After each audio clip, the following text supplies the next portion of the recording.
আমাদেরকে সব গৃহিণীর কথাই বলছি, গৃহিণীরা সব ঘড়ির কাঁটা ধরে কাজকর্ম করতে হয়। বাট আজকে এক জায়গায় যাবো, আজকে অনেকটা জলদি উঠেছি আর অনেকটা কাজ অফ ক্যামেরাতে আমি সেরেও নিয়েছি, ওটা তোমাদের সাথে শেয়ার করি নাই তোমাদের সাথে। তো যাই হোক, পরিচয় পর্বটাকে সেরে নিই। Good morning all my friend, তোমরা কেমন আছো? আশা করি ভালো আছো, আমিও বেশ ভালো আছি। আমি সোনালি নতুন একটা ব্লগ নিয়ে চলে আসলাম। তো বড়দের প্রণাম জানিয়ে ছোটদের ভালোবাসা জানিয়ে আই হোপ তোমাদের কাছে আজকে ব্লগটা ভালোই লাগবে। ছোটো মোটো ভিডিও একটা দিচ্ছি। তো এখানে দেখতে পাচ্ছ ফুলকপিটা আমি বয়েল বসিয়ে দিয়েছি, জলটা ফেলে দিব বয়েল করে, মানে ভাপিয়ে ফেলে দিব। আর এখানে টমেটো কেটে রেখেছি, পেঁয়াজটাও কেটে রেখে দিয়েছি, ছুলে রেখেছি, কাটি নেই। আর এখানে ডালটা ভিজিয়ে রেখে দিয়েছি। আর আজকে করব ডালের বড়ার তরকারি করব, ফুলকপি দিয়ে করব। তো তোমাদের দাদাভাই বলছিল তা আজকে কিছু একটা দুপুর দিয়ে তুমি করে নিও। আর সবজি অনেকটা আছে ঘরের মধ্যে, বাট না কোনো কোনো সময় এরকম হয়ে যায় না, সবজি খেতে আর ভালো লাগে না।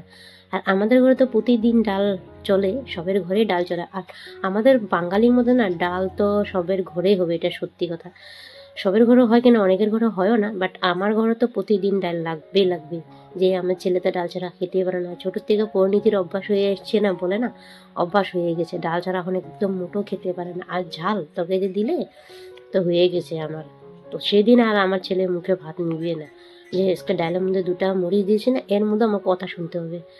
তখন একটু বড় হয়ে গেছে, তো বলে মা কেন মরিচ দাও আমাকে, ভালো লাগে না খেতে, ওরকমই বলবে আর কি। আর একজনের জন্য তো আর দুজনের খাওয়া তো নষ্ট করতে পারি না। আর আমার মা অত একটা ঝাল ভালো লাগে না, আর আমি ঝাল ছাড়াই তরকারি বেশিরভাগ বানিয়ে দিই।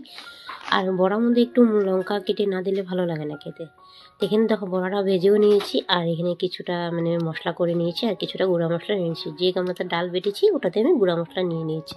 এখানে মশলাটা কষিয়ে নিব আগে। তো বন্ধুরা, কটা দিন ধরে আমি ভিডিও দিতে একদম পারছি না, কেন কি আমার জানো, আমার মোবাইলে একদম ব্যালেন্স খতম হয়ে গিয়েছে, আর নেট প্যাক একদম ভরতে পারছি না। কটা দিন ধরে ঘুরে এসেছি, আর তোমার দাদাভাই বলছে 2টা দিন দাঁড়াও আমি তোমাকে ভরে দেবো, তার জন্য আর করতে পারছি না ভিডিও ডেলি আপলোড দিতে পারছি না, ভালো মতন কাউকে সাপোর্টও করতে পারছি না।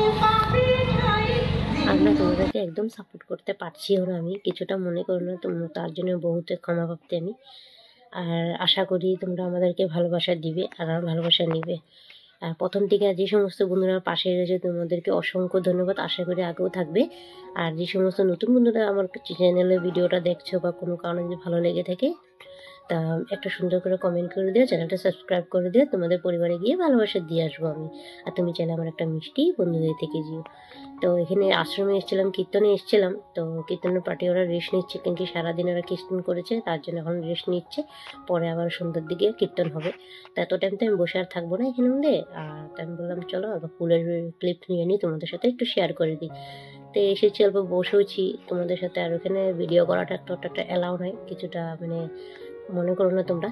তো আমি প্রসাদ নিয়ে ঘরে এসে পড়েছি। দেখতে পাচ্ছ সূর্য মামা ডুবে যাচ্ছে।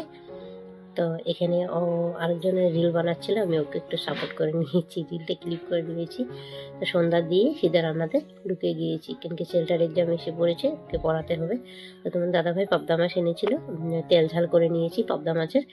তো আজকের মধ্যে ভিডিওটা আমি এখানেই শেষ করছি। সবাই ভালো থেকো, গুড নাইট, বাই বাই। আর হ্যাঁ বন্ধুরা, তা ভিডিওটা বেশি লম্বা লম্বা ভিডিও দিতে পারছি না, কেন কি নেটও প্রচুর লাগে ছাড়ার জন্য। তার জন্য আমি ব্যালেন্স যতক্ষণ ধরে ব্যালেন্স না ভরি, নেটটা না ভরি, তো ভিডিওটা অল্প অল্প ভিডিও আসবে। সবাই ভালো থেকো, বাই বাই।